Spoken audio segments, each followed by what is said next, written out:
Hey everybody, I'm Jasper Smith, also known as Mr. Bill Wealth, and we're here today to talk about how not to live paycheck to paycheck. A lot of people tell me that they're living check to check. So whether somebody makes $50,000 a year or $200,000, a lot of people are struggling. So what does living check to check really mean?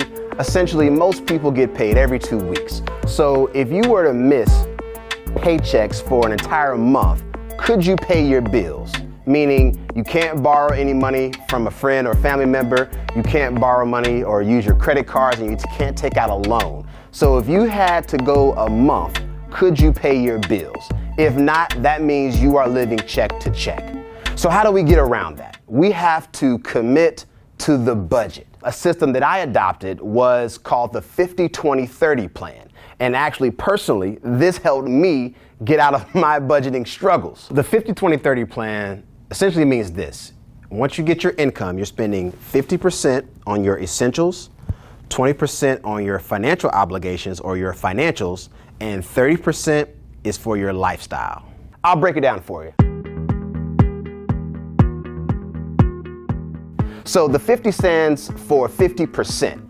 And that category is called the essentials. It applies to every single person walking this earth. And the 4 things that go into this category are your rent, you have to eat, there's your transportation costs, so you have to get around somehow, and then there are utilities depending on where you live. So what you want to do is see if you're spending half of your income on those 4 things. I know a lot of you may be thinking that's not feasible, but the idea behind this activity is that I at least have to get you to write it down and see. If you are well over the 50%, it's okay. I was the first time I did it. I was at 62%. So all that meant is some things in my life had to change.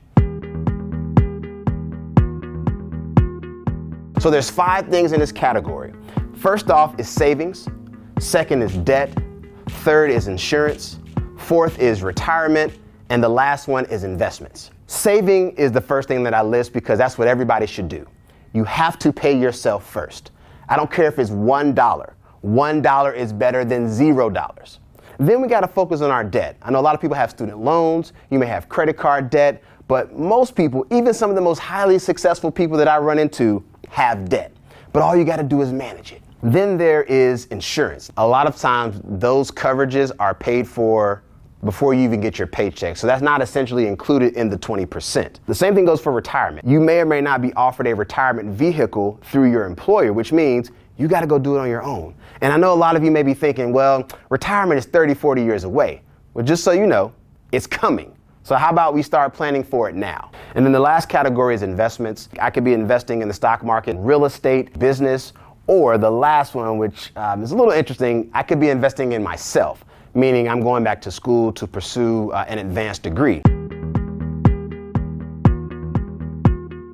Anything you can think of that wasn't accounted for in those first 2 categories, these are all lifestyle choices. This is really the toughest part for most people to handle just because we just like having more fun than doing the adult stuff that we should do. And what I'll say too around budgeting, give yourself that opportunity to fail, meaning at least a couple of months. I think a lot of people who start a budgeting program of any sort, you get lucky and you have a really good month and nothing happens, but then life is gonna happen to you. So maybe in month 2 or 3, you don't do as well. So give yourself a little bit of time to fail at it, and that's when you'll start to learn. And I got a challenge for you. Do it. Let us know how it turned out.